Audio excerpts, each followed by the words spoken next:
Dinosaur Lady: The Daring Discoveries of Mary Anning, the First Paleontologist. Words by Linda Skeers. Mary Anning dodged high tides and crashing waves to scour the beach near her hometown of Lyme Regis, England. She filled her basket with curiosities to sell to tourists, like seashells and fossils with fanciful local names like snake stones, ammonites, devil toenails, belmanites, and angel wings, Petricola filatiformis.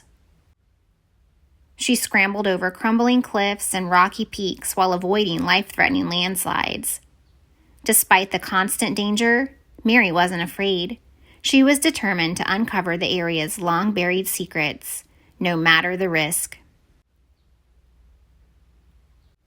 Mary learned to read and write at Sunday school, but she wanted to learn more. She had so many questions about the bones and fossils she found, and she needed answers. She borrowed books and copied scientific papers. She sketched intricate drawings of her discoveries, and she made notes. Lots and lots of notes. One morning, when Mary and her brother were exploring the cliffs, they saw something surprising. Nestled in the rock was a large eye socket, looking right back at them. Carefully, they chiseled away dirt and stone to expose a 4-foot-long head with a pointed snout, massive jaw, hundreds of teeth. It was frightening, but Mary wasn't scared. She was fascinated. They coaxed workers from the village to help dig it out and carry it home. While the men returned to their work, Mary set out to find the creature's body. The cliffs were constantly shifting and sliding. It had to be buried nearby. But where? Day after day, Mary scrambled over the cliffs. Week after week, she searched. Month after month. After almost a year, Mother Nature lent Mary a helping hand. The powerful wind and pounding rain from a devastating storm caused several landslides.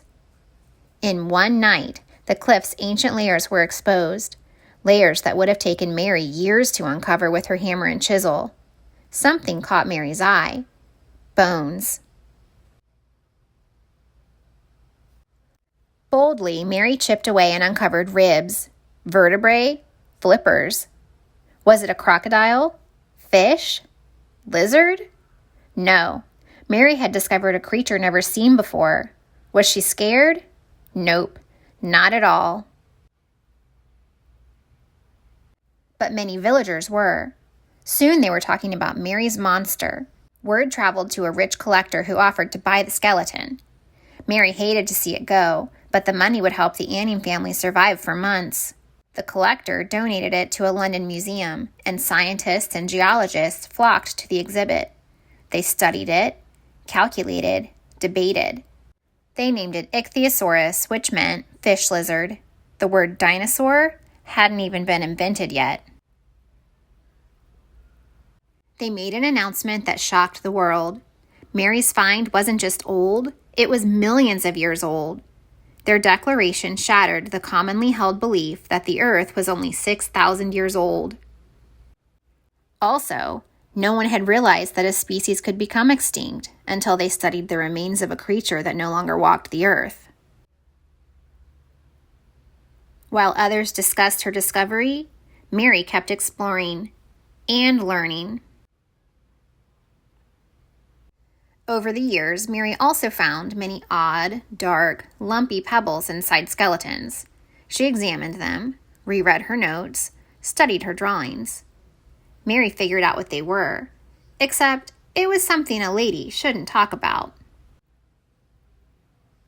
But Mary was more of a scientist than a proper lady, so she proclaimed these stones, known as bezoars, were actually fossilized poop. Geologists sneered. Scientists scoffed. Then they took a closer look and realized she was right. Mary's discovery helped scholars learn more about what ancient creatures ate. Mary also found many long, thin, cone-shaped fossils.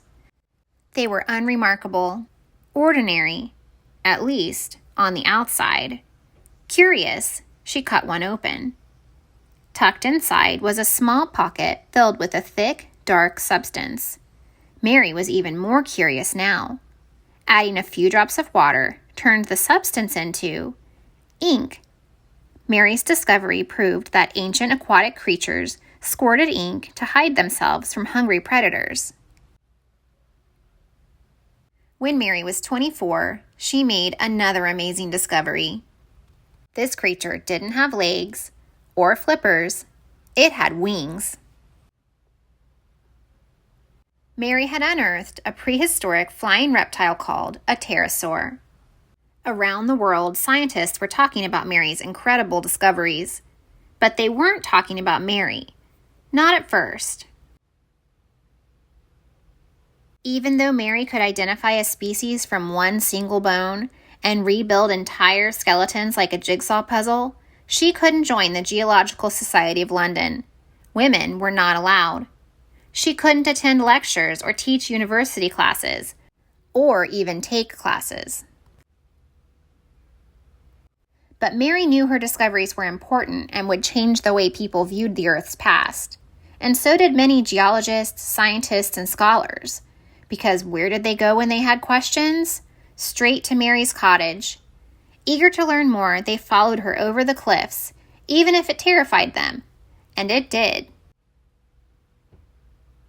Just like long-buried fossils, Mary's achievements have slowly been uncovered and shared with the world. Her daring discoveries helped form paleontology, the branch of geology that uses fossils to study prehistoric life.